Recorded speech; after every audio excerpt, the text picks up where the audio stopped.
Okay, so we still have 2 questions left in lab 4. So all the material is under week 5.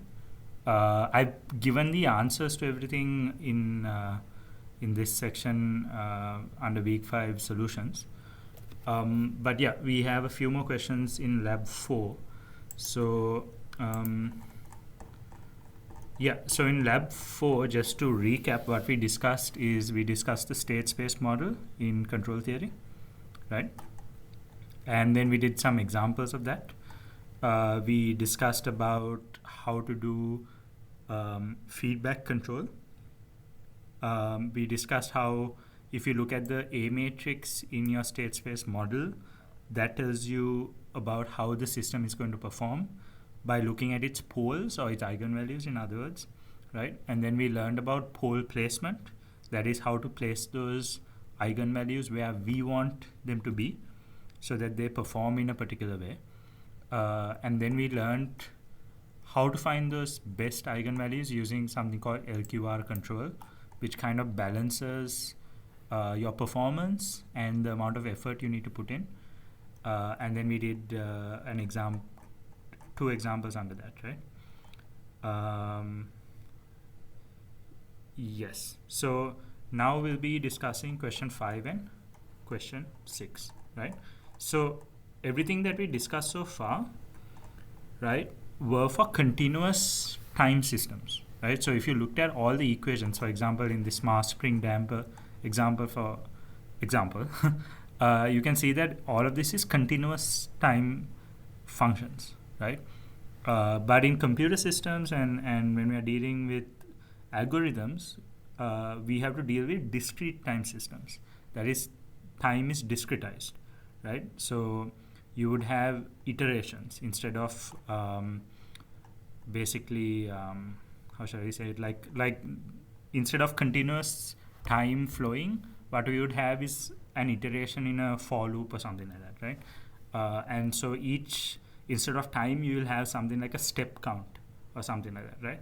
So then we can't really use things like differential equations and stuff to describe how quantities change, right?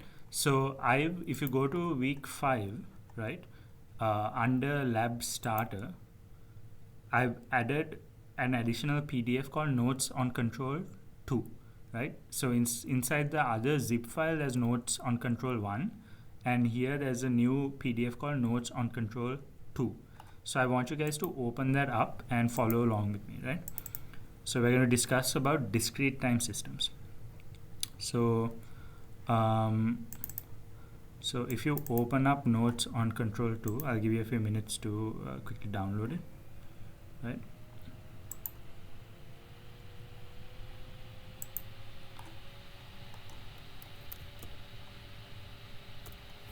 Okay, right. So you guys remember what a continuous time system state space model looked like, right? So it looked like this, right? You had your state vector, right? And the changing of the state vector, which I'm going to call x dot, is equal to ax plus bu, right? And then we had our output matrix y equals cx. And this is something I didn't really mention last time, but your output can also be related to your input with another matrix, but in most cases this is 0, so we don't really add that a lot. But this is basically the state space model of a continuous time system, right, where time is varying continuously, right? Which is why we have these differentials, derivatives here, right? But when we are dealing with a discrete time system, right, what we have are steps, right? So our state space model actually looks like this, right? So you can see here, instead of so actually these x have a t inside them, right? They are some sort of function of time, but here you can see that they are now a function of a step, right, called k, right? And instead of a derivative, what we have here is the next step, right? So the next step, k plus 1, right, is related to the other parameters by this equation, right? and the output is related by this equation, and this is basically your initial condition, right? So that is kind of like your initial state. So even in the continuous time system, you can define what your initial conditions are, right? And in most cases, you need to do that if you want to see where the system is going to go. You need to know where it starts, right? So this line is actually common for continuous systems and discrete systems.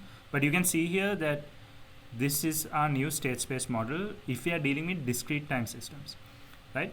Also, keep in mind, everything that we discussed again falls under linear systems, right? So today we'll be discussing non-linear systems later in the class as well, and I'll kind of talk about the difference between a linear system and non-linear system when we come to it. But remember, everything we discussed in last week were basically continuous time linear systems, and then today we're going to discuss discrete time linear systems, right? So I mean, there's nothing much to say here other than you need to notice that instead of a x dot, what you have here is x k plus 1, right?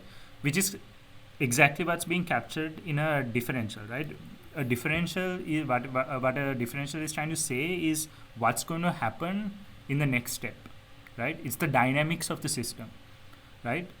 So for example, if you have a function or something like that, when you find its derivative, what you're doing usually is you're finding its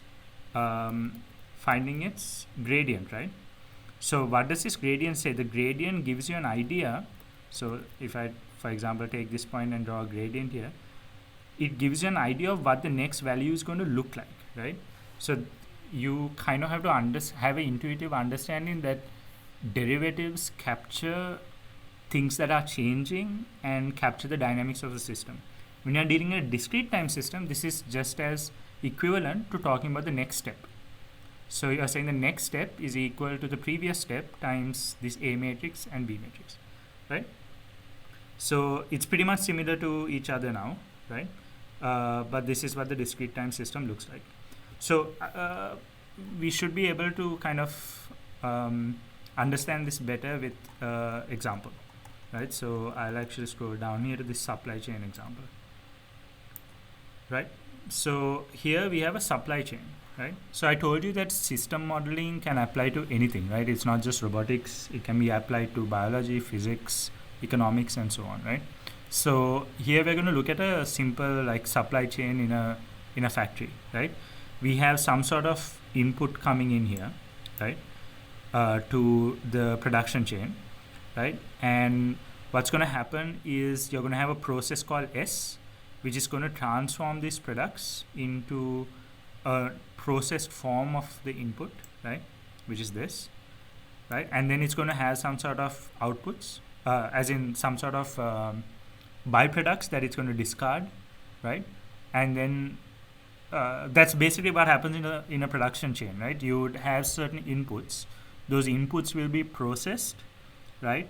And there will be byproducts that will be released out, and then the output that will be sent to the next point in the chain, right? So that then the second point in the chain, what it does is, again, it does a process, outputs something and sends it to the next point. And the next point might even have stuff coming back into the second chain, right? Like here. And then it will be supplied to this and so on, right? So what we have here is a production chain with certain states, right? So our state number 1 is x1, state 2 is x2, and state 3 is x3, right? So these delta 1 and alpha 1 are proportions of how much is being discarded and how much is being sent to the next section from what this step has already, right? So what we're going to do is we're going to look at this production chain and kind of come up with some state equations, kind of like what we did for the mass spring damper system, right? And then we are going to put it into this discrete time state space form, right? Like this. Okay. By the way, there's another example here of student dynamics. You can have a look at that as well at home, right? But it should also help you understand this a little better, right? So let's look at this supply chain, right? If you think about it, what do we need to do? We need to relate the next step, right, with the previous step, right? So when we were coming up with the state space model for a continuous time system, what did we do? We tried to relate the system dynamics, that is x dot, right, with its states, right? How are the states and the input affecting how the states are changing? That's kind of what we need to do here as well, right? We need to look at how the states are changing and how the input and the current state is affecting the next state, right? So if you think about it, right, if you look at this supply chain, if you think about the next step, right, of x1, let's look at each of these separately, right? So if the current state is x1k, this is kind of what the next state is going to look like. Basically, x1k plus 1 is going to be equal to the input uk, right, plus whatever is left over in the previous state, right? Because you're going to discard this amount in the previous step and send this amount to the next step.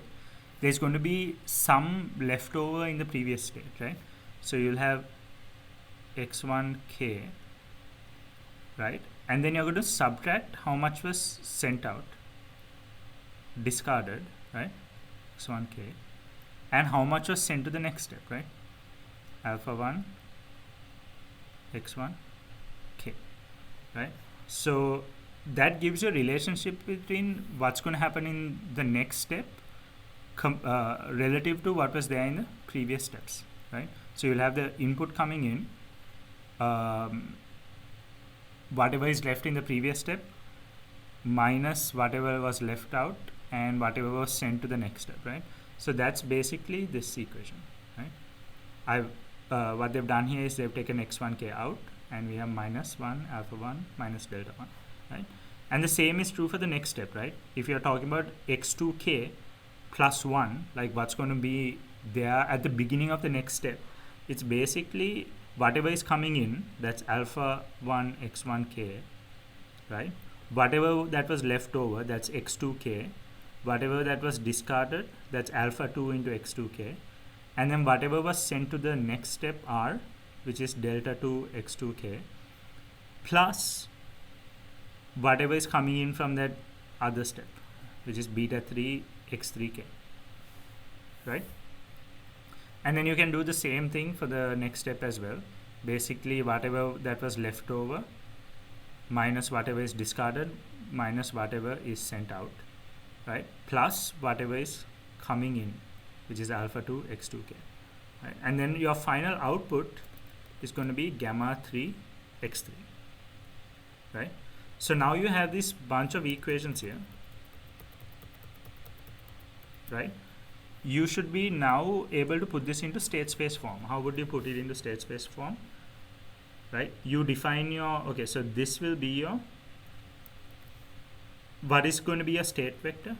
Capital X is going to be x1k, x2k, and x3k, right?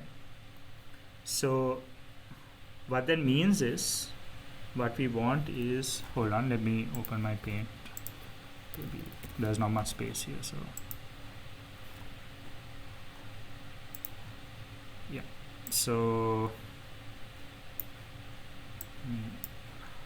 there, right?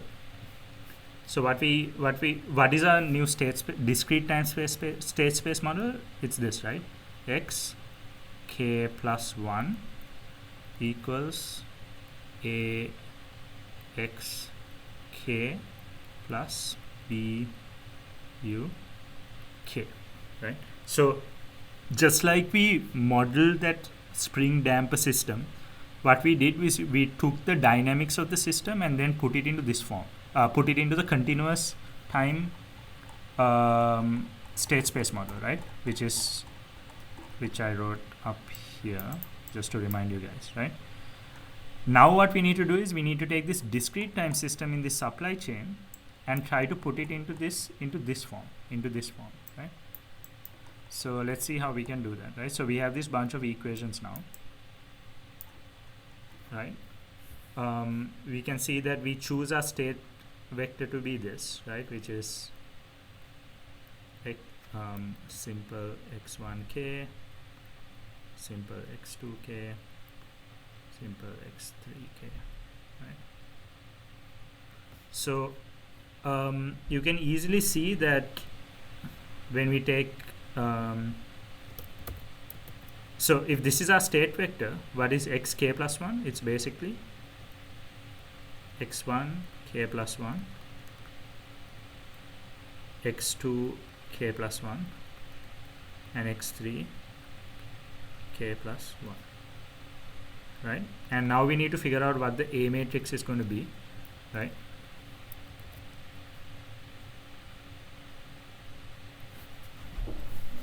Let me zoom out a bit. And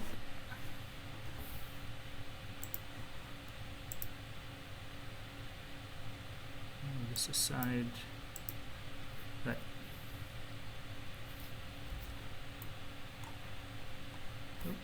Okay. And then we have our A matrix, which is what we're trying to find. x1k, x2k, x3k, plus whatever our B matrix is going to be into uk, right? Alright, so how do we make x1 k plus 1 from these values? If you look at our equations, sorry, here, you can see that x1 k plus 1 is related to x1k using with this, right? But there is no relationship between x1 k plus 1 and any of these other two stuff, right? So you can see that these two elements will be 0, but how it's related to x1 is 1 minus alpha 1 minus delta 1, right? 1 minus alpha 1 minus delta 1, right? So that will be the first element, second element is 0, third element is 0. So what you can do is you can imagine you multiply this this column by this row and you get this equation. Also you need this uk, so there have to be a 1 here, right? And then how is x2 and x2 k plus 1 related? Basically you'll have alpha 1 k plus 1 here, so that will be alpha 1 here, and then x2k will be related by 1 minus alpha 2 minus delta 2, and then x3 is going to be related by beta 3, and there is no uk term, so this will be 0. And if, then we have x3, there is no relationship between x1k and x3k plus 1, so this will be 0, alpha 2 here, and then 1 minus beta 3 minus gamma 3 here, and then 0 here, right? So that's it. We now have xk plus 1 a xk plus b u k, right? This is our A matrix, this is our B matrix, this is our input, these are our states, and this is our future states, basically how our states are changing with the next step in our iteration, right? And then of course our output is y k is equal to gamma 3 x3 k, right? So my point here is this is an example of system modeling in discrete time, right? So in the previous class last week we saw how to model with continuous time, right? So when we are modeling with continuous time we use differential equations. When we are modeling with discrete time we use what we call difference equations.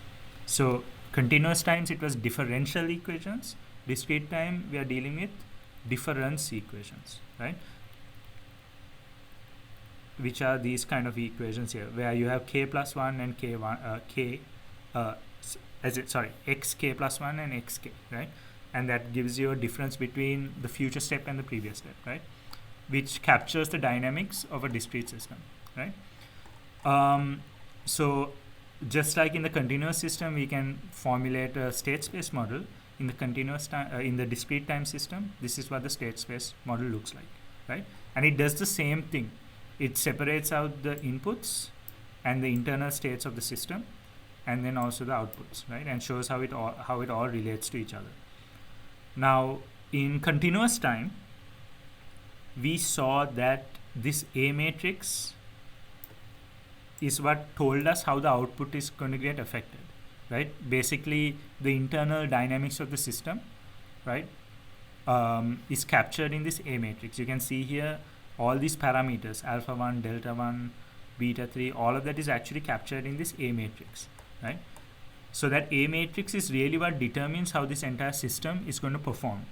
So just like in the continuous time system, where we took the eigenvalues of the A matrix and that told us about stability, right? And it told us about how it's going to perform. The A matrix in discrete time systems also tells you about the stability, right? So the difference though is that in a discrete time system, where is that? I should have included that here somewhere.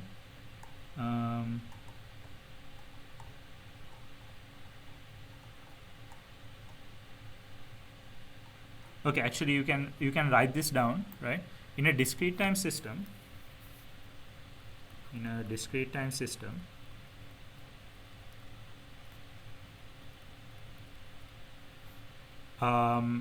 if your eigenvalues or the poles of A matrix, unlike in the continuous time system where it has to be in the be negative to be stable, here it has to be inside the unit circle to be stable. Okay, so what does that mean, right? What that means is if I draw the real and imaginary plane like this, if I draw a unit circle, right? Let me draw that in blue. I'll actually close this now. Actually, I'll minimize this and then maximize this, right? In a discrete time system, stability, right? That's what we're discussing now. If you have the unit circle like this, that is a circle drawn with a radius of 1, right? So it's unit circle. So if you calculate the eigenvalues of your A matrix, right, and they fall inside the unit circle, then the system is stable, right? So if it's inside here anywhere, whether it doesn't matter whether it's negative or positive, if it's inside here it will be stable, if it's outside it will be unstable, right? So that's the difference in a discrete time system versus a continuous time system. In a continuous time system, your eigenvalues or poles have to be negative or equal to 0, right? Here it has to be inside the unit circle, inside or on, right? Or on the unit circle, that is either here or anywhere inside. Cool.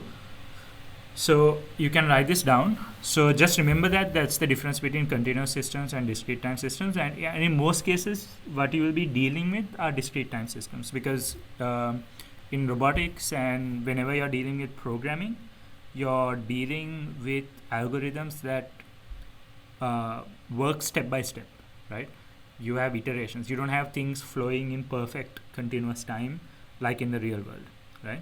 So there will be some form of discretization or digitization that takes place, which will cause your system to be a discrete time system. Okay, so what I want you guys to do is, I'm going to leave this up now because this is the equation you need. You can try question in lab 4. You can now try question 5, right? So it's the same supply chain, right? That I just did. You have these set of values for the delta 1, alpha 1, and so on. So what I want you guys to do is try and do this question. It should be fairly straightforward because all you have to do is just make a matrix, basically this same A matrix, B matrix, and so on, based on these values, and try to do the question. I'll give you guys about 10 to 15 minutes, and I will leave this up so that you guys can get the state space matrix, right? But also see if you can derive it yourself by looking at this process. So I'll give you guys 10 to 15 minutes, and then I'll do it with you so that we can discuss the answer. Okay, cool.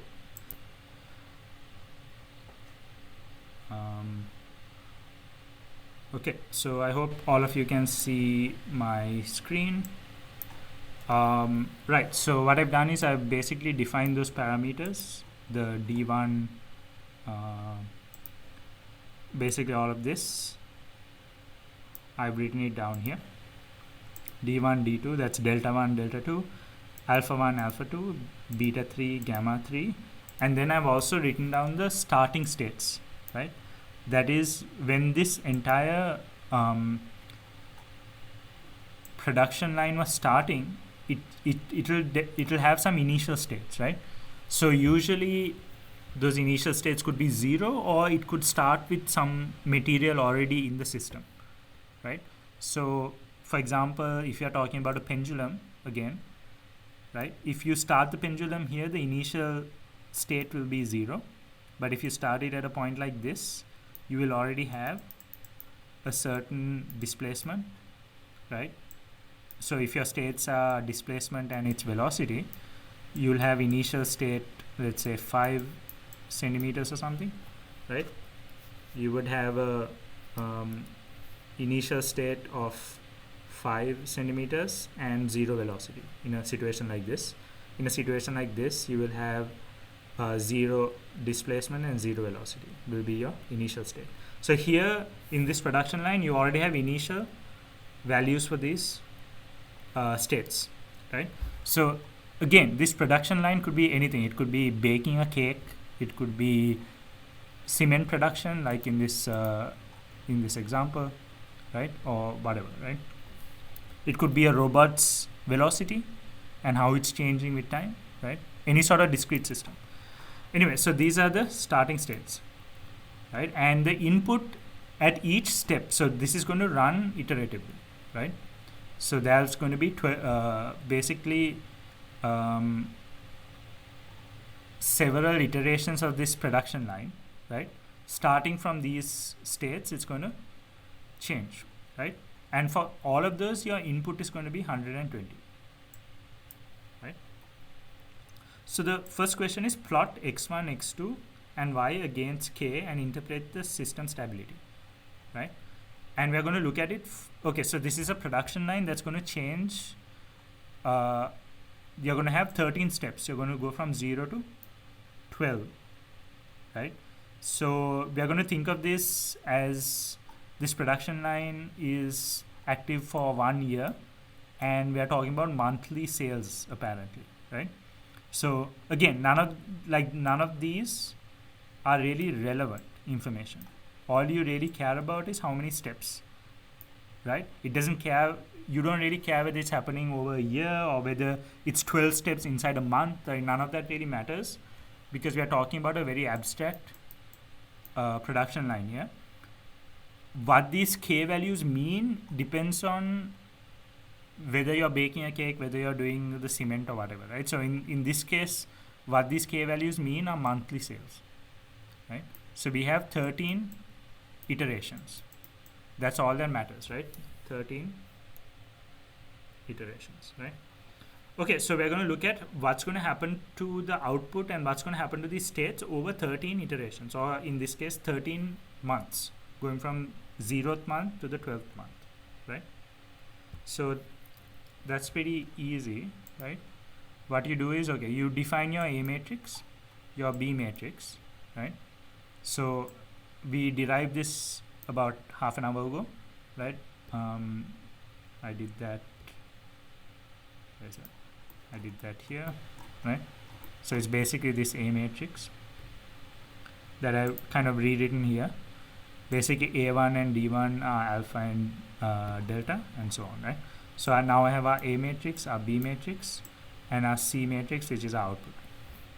Okay, so what we are going to do is we're going to look at what's going to happen to x1, x2, x3 as we go in 13 iterations, right?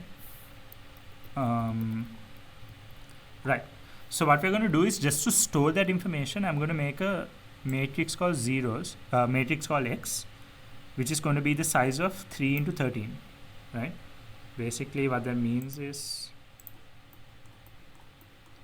since we're going to look at 13 months, I'm just going to make a matrix, right, which has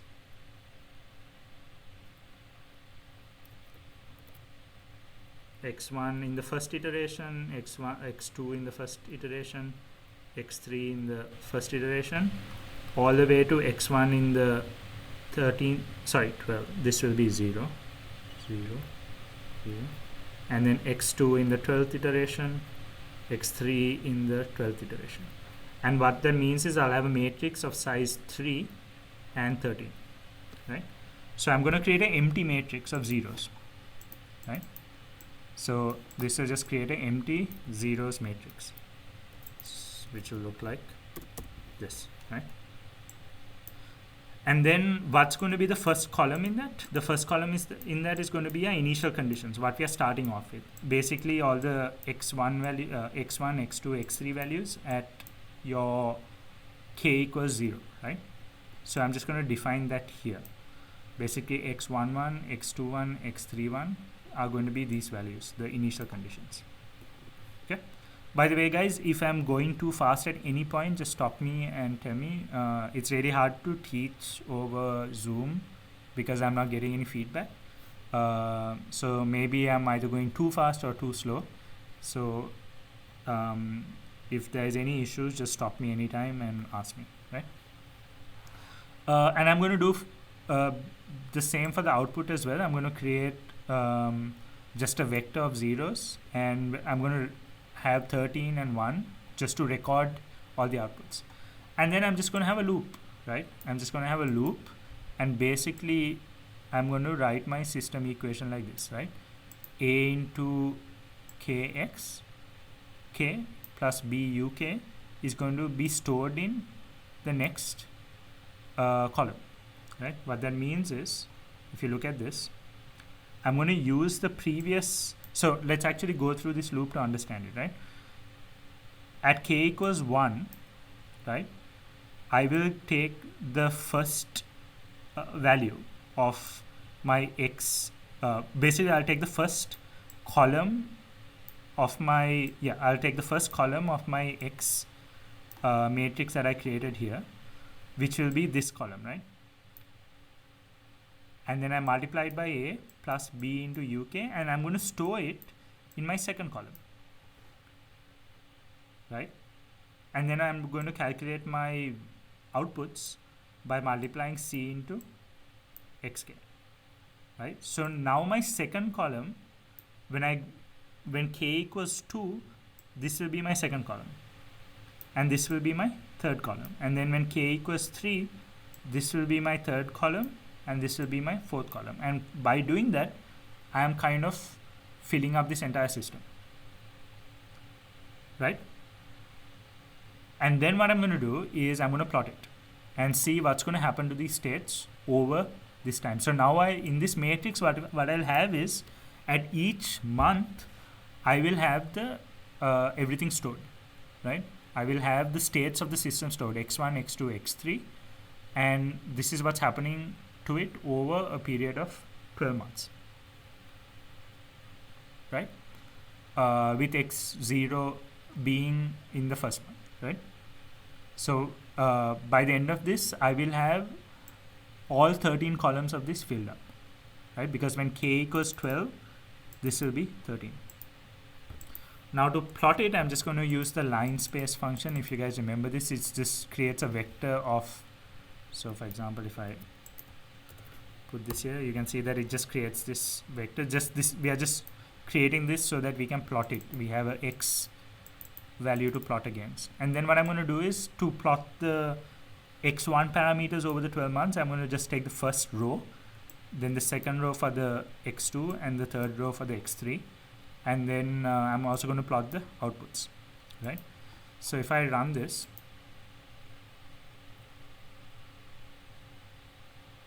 you can see what has happened over the 12 months, right?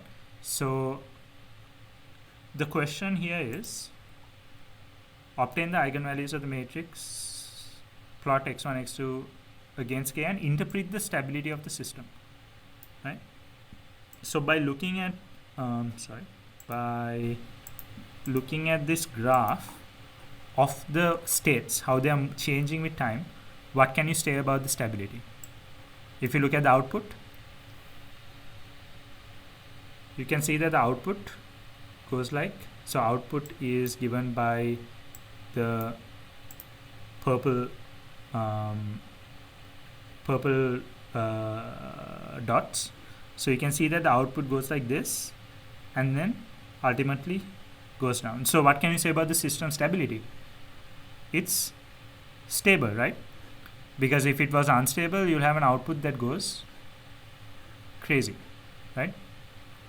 And you can see here how the states are also changing. So this is where the states started, right? Basically, you can think of the states as maybe the amount of limestone that you input as in your second step of your process or something when you're making cement, or the amount of egg yolks that are left, egg yolks in your cake that you're trying to bake or whatever, right?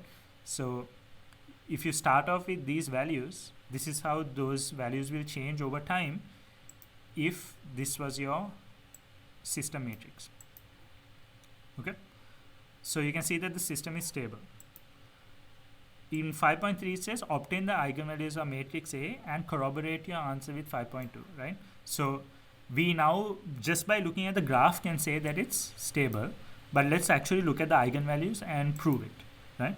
So if I actually write eigenvalues of A and I run this, you can see that all these eigenvalues here, right?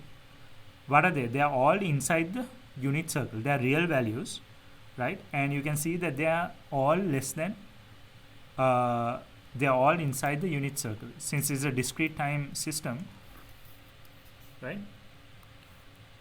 If I draw the real and imaginary, it's all inside this unit circle, right? They're all less than 1. 0.03, 0.41, and 0.3, right? So this actually proves that it is in fact stable, right? And then it says test the controllability of the system using matrices A and B, right? We discussed controllability matrix last time, but again, there's an easy MATLAB command, right?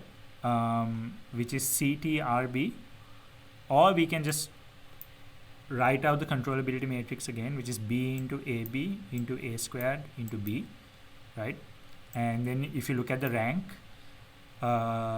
you can see if it's controllable or not, or we can use the CTRB function and give the A and B matrix, right? Let's actually first try the first method, right?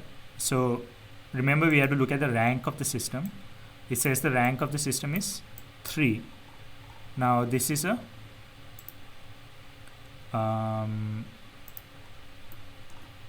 this is a 3 by 3 matrix and its rank is 3. So this is a full rank system, and that means it's controllable, right? So looking at this, you can see that since the answer is 3, it's controllable. If I use the function CTRB, right, and I comment this out and I run this, why is that? Okay, hold on, I can't remember what is CTRB.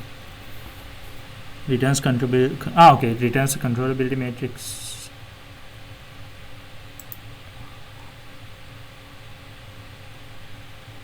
Alright, it straight away just gives the controllability matrix itself. It doesn't say whether it's controllable or not, right? So what you would then have to do again is you'll have to say CO and then say controllability matrix, and then again you'll have to find the rank of that to see whether it's controllable or not, right? Again, if you can't remember controllability and stuff, check out last week's tutorial, right? Or ask me during the class again when we have some time, and I'll explain it, right? So if I run this again, I'm still getting that answer as 3, right? So that shows that it's controllable, right? And then the next question is, use MATLAB state space model to create the discrete time system, right? So remember, in our previous questions, we used a function called SS, right, to create a state space model using these A and B matrices, right? So even in a discrete time system, you can easily do that by using the SS function. And the great thing is, if you have a discrete time system, you can even mention the time units, right? You say SS, you give the A, B, C, D matrices. Again, D is 0, right? And you can even give the time units and say, okay, since I'm dealing with a discrete time system, I will have discrete time units, right? So in this case, we are dealing with months, right? So I can just define that as months, which is pretty cool, right? Yeah, this is just looking at controllability again. You don't really need to look at that again. I just did that over here. And you can check the stability. Again, you can either check it by looking at the eigenvalues, or you can, once you create the state space model, you can just pass that into is stable, and it will say whether it's stable or not, right? So if I run this, you can see that it's stable, right? It says 1, which means it's stable. So there's multiple ways of looking at stability. You can look at the eigenvalues straight away, or use MATLAB's isStable function, which does the same thing for you, right? But yeah, so just like in the continuous time system, we can create a state space model, and then if you want, you can input a step response. You can do pole placement and all sorts of stuff, right? But we'll discuss that in the next question, actually, pole placement. Here, all we had to do was just look at how to take a state space model and kind of use all these functions, just like in continuous time systems, and see how they kind of work. Okay? So hope that's clear. I've given the answers to this again in Canvas, so you can go through the answers and try and understand what's going on. All right, so that's question 5. Now, if you can do question 6, it's basically the same as what we did in question 3 and question 4, right? Now we're going to do LQR control, which is basically pole placement, right, based on this Q and R value, right, in this discrete time system instead of a continuous time system, right? So what we're going to do is we're going to do closed loop control now, feedback control. So in the previous question, we did no control, right? We just plotted the states and looked at how they changed and so on. Now what we're going to do is we're going to actually implement some form of LQR control. Okay, so I'm going to give you guys another 10 to 15 minutes to try this out, right? I hope you guys can remember how LQR control works. While explaining the answer, I'll just refresh your knowledge again about LQR control and feedback control and so on, right? Okay, so I'll give you guys about 10 minutes. Can you all try question 6?